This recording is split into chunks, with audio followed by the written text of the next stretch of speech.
విశాఖపట్నంలో దొరికినటువంటి drugs case ఫైనల్గా అది ఏ స్థాయికి వెళ్ళిందంటే అందరూ సిగ్గుతో తలదించుకునేటువంటి స్థాయికి వెళ్ళింది. చాలామంది సిగ్గుపడ్డారు, అర్రే ఏంది ఎలా వచ్చేసింది ఇది, కేసు ఏంది ఎలా ఎండ్ అయిందని. అరే రే ఈ డ్రగ్స్ అనేది ఆంధ్రప్రదేశ్లో విచ్చలవిడిగా జరుగుతుంది, స్కూల్స్లో కూడా అమ్ముతున్నారు, మీరంతా డ్రగ్స్ చేస్తున్నారు అని చెప్పేసి నేను కూడా అప్పుడు 1-2 వీడియోలు పడ్డాయి. సిబిఐ కూడా ఎంత కాన్ఫిడెంట్గా ఎఫ్ఐఆర్ పెట్టేసినప్పుడు ఎవరో నమ్ముతారు కదా, ప్లస్ ప్రిలిమినరీ ఇన్వెస్టిగేషన్లో డ్రగ్ కంటెంట్ దొరికింది అన్నారు. ఇప్పుడు ఇది ఏం లేదనేసరికి వీ ఆల్ ఫెల్ట్ అషేమ్డ్. మేమే అంత సిగ్గుపడితే ఇంక వీళ్ళు ఎంత సిగ్గుపడాలి అంటున్నా నేను. ఇప్పుడు వీళ్ళెంత సిగ్గుపడాలి, వీళ్ళు పెద్ద పెద్ద టైటిల్స్ అంత టైటిల్స్ పెట్టారు, చూపిస్తాను చూడండి. ఇక్కడ ఎన్నికల తరుణంలో రాష్ట్రంలోకి భారీగా డ్రగ్స్, బ్రెజిల్ నుంచి విశాఖకు చేరిన 25,000 కిలోల డ్రైడ్ ఈస్ట్ కంటైనర్, రాష్ట్రంలోకి భారీగా డ్రగ్స్ అంట. వీళ్ళు రాశారనుకోండి అంతవరకు ఓకే, ఆ తర్వాత పెట్టిన లోపల మ్యాటర్ ఉంది, అది ఎంత కాన్ఫిడెంట్గా రాశారో చూడండి. కంటైనర్ తనిఖీ ప్రక్రియకు అధికార పార్టీ నేతల ఆటంకం, దాంట్లో డ్రగ్స్ ఉంది, డ్రగ్స్ పట్టుకొచ్చారు, అర్రే దొరికిపోతారేమోనని జగన్మోహన్ రెడ్డి గారి ప్రభుత్వం కంటైనర్స్ కట్టుబడ్డారు, పోలీసులను మోహరించారు. మా డ్రగ్స్ వీళ్ళు లోపలికి వెళ్తే మనం డ్రగ్స్ పట్టుకుంటారని చెప్పేసి అధికారులకు ఆటంకం కలిగించారని ఇది ఈ విధంగా రాశారు. చివరికి సిబిఐ తెలిసిందంతా డ్రగ్సే లేదని తెలిసింది. దాంట్లో కదా లక్షల కోట్లు ర్యాకెట్ పెట్టబోయేలాడు. సిబిఐ ఏం చెప్పింది, అసలు డ్రగ్సే లేదని చెప్పింది. ఇక లక్షల కోట్లు ఆడి నుంచి వచ్చినాయి, కంటైనర్ తెరవకుండా వైకాపా నేతలు ఒత్తిళ్ళంట. వీటన్నింటికి జగన్ ప్రభుత్వమే కారణమన్న విమర్శలు వ్యక్తమవుతున్నాయి. వీళ్ళే మాట్లాడి విమర్శలు వ్యక్తమవుతున్నాయి అని రాజకీయ వర్గాలు చెబుతున్నాయి, విశ్లేషకులు చెబుతున్నారని వాళ్ళే చెప్పి సెక్షన్ ఆఫ్ మీడియా చేసే పని అది. ఓకే, రాష్ట్ర ఆర్థిక రాజధానిగా ఉన్న వైకాపా ప్రభుత్వ తమ కలల రాజధానిగా చెప్పుకుంటున్న విశాఖలో దేశమంతా ఉలిక్కిపడేలా ఎన్నికల తరుణంలో లక్షల కోట్ల విలువైన 1,000 కిలోల మాదక ద్రవ్యాలు పట్టబట్టడం తీవ్ర ఆందోళన రేకెత్తిస్తుందట. చివరికి సిబిఐ అదొక సామెత ఉంది కదా, ఏనుగు సామెత అయిందనమాట. అది ఎన్నికల తరుణంలో రాష్ట్రంలోకి భారీగా డ్రగ్స్. ఇక్కడ మరీ ఇంకోటి రాశారు, గుజరాత్లోని ముంద్రా పోర్ట్లో 21,000 కోట్ల విలువైన మాదక ద్రవ్యాలను పట్టుకున్నారు. ఓకే, వాటిలో భారీగా హెరాయిన్ బయటపడింది. ఓకే, ఆఫ్ఘనిస్తాన్ నుంచి వచ్చిన కంటైనర్లు విజయవాడకు చెందిన ఓ ట్రేడింగ్ సంస్థగా గుర్తించారట. అది రాష్ట్రంలోని ఓ వైకాపా నేత బినామీకి చెందిన కంపెనీగా ఆరోపణలు వచ్చి రాజకీయ దుమారం రేగింది. ఎవరు మరి ఆయన? ప్రస్తుతం విశాఖలో పట్టుబడిన డ్రగ్స్ కంటైనర్ సంస్థ సంధ్య ఆక్వా కంపెనీ కోవిడ్ సమయంలో సీఎం సహాయ నిధికి 50 లక్షలు ప్రకటించడం గమనార్హం. సీఎం సహాయ నిధికి డబ్బులు ఇచ్చారు కాబట్టి జగన్ మనిషి అయిపోయాడు వాళ్ళ దృష్టిలో. విశాఖలో కొకైన్ కలకలం, పట్టుబడింది కొకైనే నిర్ధారించిన సిబిఐ అప్పుడు నిర్ధారించింది, కరెక్టే. అది నిర్ధారించిందంటే ప్రాథమిక ఆధారాలను బట్టి కొకైన్ ఉందని చెప్పేసి ఆ సిబిఐ చెప్పింది. మరి ఎలా ఉండిద్దా సిబిఐ అనేది నాకు కూడా ఆశ్చర్యం వేసింది. అది సిబిఐ అనేది ఒక రెప్యూటెడ్ సంస్థ. ఆ రెప్యూటెడ్ సంస్థ ఏంది, ఎఫ్ఐఆర్ పెట్టడం ఏంది, ప్రిలిమినరీలో డ్రగ్స్ ఉందని చాల్చడం ఏంది, తర్వాత వాళ్ళు చివరికి ఏమీ లేదని చెప్పి చేతులు దులపటం ఏంటి అనేది సర్ప్రైజింగ్ ఇష్యూ. తెర వెనక వైసీపీ పెద్దలు ఉన్నారని అనుమానం అంట. నారా లోకేష్ గారు, drugs mafia care of address Tadepalli palace. Drugs mafia అంటే care of address Tadepalli palace. Lokesh గారు ఫోటో వేశారు. చివరి గడియల్లో బరితెగిస్తున్న వైసీపీ డ్రగ్స్ మాఫియా, బద్దలవుతున్న జగన్ గ్యాంగు పాపాల పుట్టలు. విశాఖను డ్రగ్స్ క్యాపిటల్గా మార్చిన జగన్, విశాఖలో భారీగా డ్రగ్స్ స్వాధీనంపై స్పందించిన యువనేత లోకేష్. పక్కన చంద్రబాబు నాయుడు గారు ఫోటో వేసి విశాఖ డ్రగ్స్ వ్యవహారంలో వైసీపీ హస్తం. చంద్రబాబు, ఇంత భారీ స్థాయిలో డ్రగ్స్ పట్టబడడంపై విస్మయం, రాష్ట్రాన్ని డ్రగ్స్ రాజధానిగా మార్చారని ఆగ్రహించిన చంద్రబాబు నాయుడు గారు.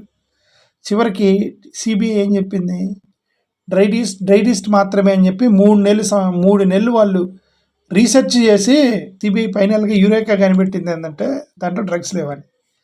ఎన్నికల కోసమే డ్రగ్స్ తెచ్చారు చంద్రబాబు. ఇప్పుడు సిబిఐ పెట్టిన దాన్ని బట్టి అర్థమైందంటే ఎన్నికల కోసమే ప్రచారం చేశారు అనిపించింది. ఇప్పుడు ఎన్నికల కోసం డ్రగ్స్ తెచ్చారా, అసలు డ్రగ్స్ లేదని సిబిఐ చెప్పింది. మరి ఇంత పెద్ద ఎత్తున ప్రచారం ఎందుకు చేశారంటే ఎన్నికల కోసమే కదా. అది ఎన్నికల టైంలోనే కరెక్ట్గా బయటపెట్టారు దాన్ని.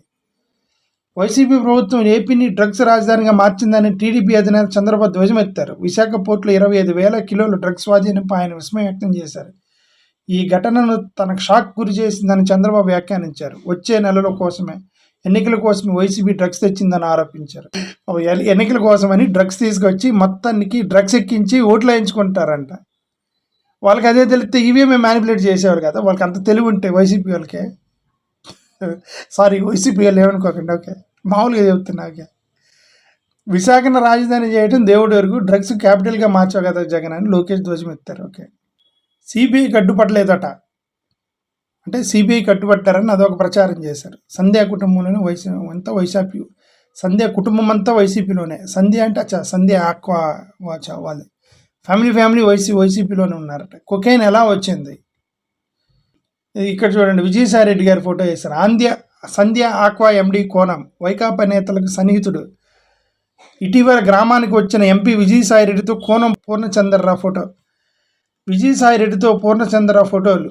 బ్రెజిల్ నుంచి దిగుమతి చేసుకున్న డ్రైడ్ ఈస్ట్లో మాదక ద్రవ్యాలు వెలుగు చూసిన నేపథ్యంలో సంధ్య ఆక్వా సంస్థ వైకాపా నేతల మధ్య సంబంధాలు చర్చానీయాంశంగా అయ్యాయి. వైకాపా ఎంపీ విజయసాయిరెడ్డి సంధ్య ఆక్వా ఎక్స్పోర్ట్స్ సంస్థ ఎండి కోనం వీరభద్రరావు సన్నిహితుడని అంశాలు సామాజిక మాధ్యమం వేదికగా వెలుగులోకి వచ్చాయి. విజయసాయిరెడ్డి గారు మరి ఆయనకి క్షమాపణ చెప్తారా వీళ్ళందరూ? ఆయన ఫోటో వేసి మరి ఆయన ఎవరు బ్రెజిల్ ప్రెసిడెంట్కి హ్యాపీ బర్త్డే చెప్పాడని విజయసాయిరెడ్డి గారిని వేశారు. అప్పుడు 160 సీట్లు కూటమి అని మార్చిలోనే చెప్పారు. అదే మాకు ఆచారం. అది సిబిఐ దీని మీద పనిచేయాల్సింది, దానికంటే బదులు ముందు దీని మీద పనిచేయాల్సింది. ఇదేంది 120 కోట్ల ముందే ఎలా చెప్తారు 160 సీట్లు మేమని. విశాఖకు వచ్చిన డ్రగ్స్ వెనుక అధికార పార్టీ నేతలదే కీలక పాత్ర. Okay, Pattabhi Brazil YCP Vizag drugs route, Brazil YCP Vizag drugs route అంటే ఒక పెద్ద టైటిల్ పెట్టాడు ఇతను. డ్రగ్స్తో కూడిన రొయ్యల మేతను దిగుమతి చేసింది వైసీపీ నేత సోదరుడు. ఓకే, వైసీపీ పెద్దల జోక్యంతో సిబిఐ సోదాను అడ్డుకున్న రాష్ట్ర పోలీసులు. బ్రెజిల్ అసలు అక్కడ ఏమీ లేదని సిబిఐ చెబితే ఇంకేమి వాళ్ళు ఏమి అడుగుని ఏం చేస్తారు? డ్రై టెస్ట్ కోసం ఇంత రాజకీయం చేస్తారేంటే? అక్కడ ఏం లేదని ఇప్పుడు సిబిఐ తేల్చింది కదా. విశాఖకు పట్టుబడిన డ్రగ్స్ విలువ 50,000 కోట్లకు పైనే అంచనా. ఓకే, అక్కడేమో లక్షల కోట్లని వాళ్ళు రాశారు, ఈయన 50,000 కోట్లు అని రాశారు. రాష్ట్రంలో మత్తు సామ్రాజ్య విస్తరణకు బాధ్యత జగన్ రెడ్డిదే. యువతను డ్రగ్స్ను బానిసలు చేయడంపై తెలుగుదేశం పార్టీ నేతల పట్టాభి ఆగ్రహం. మరి ఇప్పుడు వీళ్ళందరూ క్షమాపణ చెప్పినా అయిపోవు, ఎందుకంటే అది మామూలు ప్రచారం. అది భయంకరంగా ప్రచారం చేశారు కదా జగన్మోహన్ రెడ్డి గారి మీద. కంటైనర్లో వచ్చింది డ్రగ్సే. ఇక్కడ చూడండి, 49 నమూనాను పరీక్షిస్తే కొకైన్, అంటే 49 శాంపిల్స్ని వాళ్ళు తీసుకొని పరీక్షిస్తే కొకైన్ మెదక్కులోని ఉన్నట్టు నిర్ధారణ అని చెప్పి ఈనాడు పేపర్ రాస్తే ఇప్పుడు సిబిఐ సింపుల్గా బయటకు వచ్చి అసలు డ్రగ్సే లేదంది. సిబిఐ దృష్టి అంతా కంటైనర్ భద్రత పైన. గంజాయి డ్రగ్స్లో ఏపీనే టాప్. ఎక్కడ గంజాయి దొరికినా మూలాలు ఏపీలోనే. చంద్రబాబు ఇప్పటికే విశాఖ పోర్టులో 25,000 కిలోల మాదక ద్రవ్యాలు పట్టుబడ్డాయి. రాష్ట్రాన్ని ఇలా అబాస్పాలు చేసిన జే గ్యాంగ్ పాపాలకు ప్రజలే శిక్ష విధిస్తారు. నాడు అభివృద్ధి పరంగా దేశంలో వెలిగిన మన రాష్ట్రం నేడు గంజాయి చీకట్లో వెలిగిపోయింది. చంద్రబాబు నాయుడు గారు డ్రగ్స్ మాఫియాను పెంచిపోషిస్తున్న వైకాపా డబ్బంతా హవాలా రూపంలో విదేశాలకు. సంధ్య ఆక్వా వైకాపా వాళ్ళదే. వైకాపా నేత పూర్ణచంద్ర సంధ్య ఆక్వా అధినేత సోదరుడు సంక్రాంతి సందర్భంగా శుభాకాంక్షలు తెలియజేస్తూ జగన్మోహన్ రెడ్డి ఇతర వైకాపా నేతల ఫోటోలతో బ్యానర్లు ఏర్పాటు చేశారు. అంటే ఆయన వైకాపా వ్యక్తి. వీరంతా కలిసి ఏం చేశారో తెలియదు. సిబిఐ చెప్పింది కదా అందరు కలిసి ఏం చేశారో. Pawan Kalyan, drugs have become a menace in the state. Another legacy issue our NDA government inherited from previous corrupt and criminal regime. A special focus is needed to curb drug mafia, ganja cultivation and related criminal activities in the state. Sometimes back, seizure of a cocaine shipment in Visakhapatnam port and drugs seized elsewhere in the country had the links to trading company in Vijayawada. Shows that drug mafia has flourished well under previous regime. అనవసరంగా ఈ పవన్ కళ్యాణ్ గారు అమిత్ షా గారికి tweet చేశాడు దీన్ని, ఆ drugs mafia సంగతి తేల్చండి అని. అందుకని తేల్చారు వాళ్ళు. ఉంటే దాన్ని ఆయన పెట్టకుండా ఉంటే కొంతకాలం ఇన్వెస్టిగేషన్ జరిగేదేమో. రాష్ట్రానికి పెనుముప్పుగా మారిన మాదక ద్రవ్యాలు.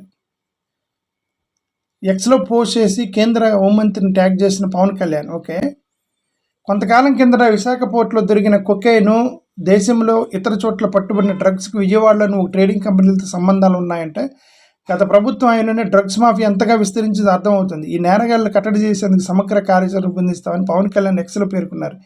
దీనికి కేంద్ర హోంమంత్రి అమిత్ షాని ట్యాగ్ చేశారు. సహజ వనరులు గత ప్రభుత్వం ఎలా దోచుకుందో చెప్పడానికి వైఎస్ జగన్నాథపురంలో జరిగిన అక్రమ తవ్వకాల ఉదాహరణని పవన్ కళ్యాణ్ పోస్టులో పేర్కొన్నారు.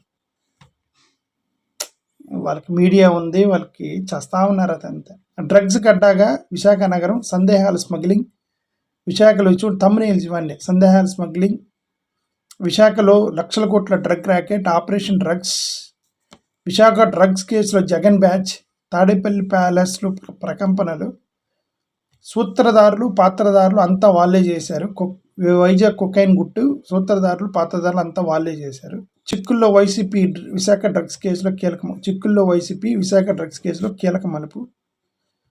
విశాఖలో మన మూర్తి గారి ఫోటోతో ఏది వేశారు. విశాఖలో 25,000 కేజీల డ్రగ్స్. TV5 మూర్తి రియాక్షన్. డ్రగ్ మాఫియాపై షాకింగ్ నిజాలు బయటపెట్టిన అప్పసాని రాజేష్. సిబిఐ సోదాలు. విశాఖ డ్రగ్స్ వెనక వైసీపీ పెద్దలు. బ్రెజిల్ నుంచి భారీగా వైజాగ్కి డ్రగ్స్ డాన్ ఎవరు? సో ఇదంతా కూడా మరి ఇంత డ్యామేజ్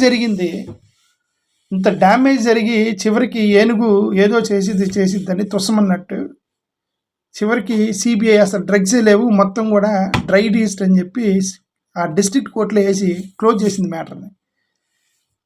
ఓకే, సిబిఐ అన్న తప్పు చేసిందా లేకపోతే వీళ్ళు తప్పు చేశారా అనేది ఇప్పుడు వాళ్ళిద్దరిలో ఒకరు తప్పు ఉన్నట్టే కదా.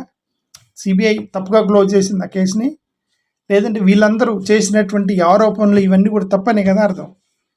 Thank you.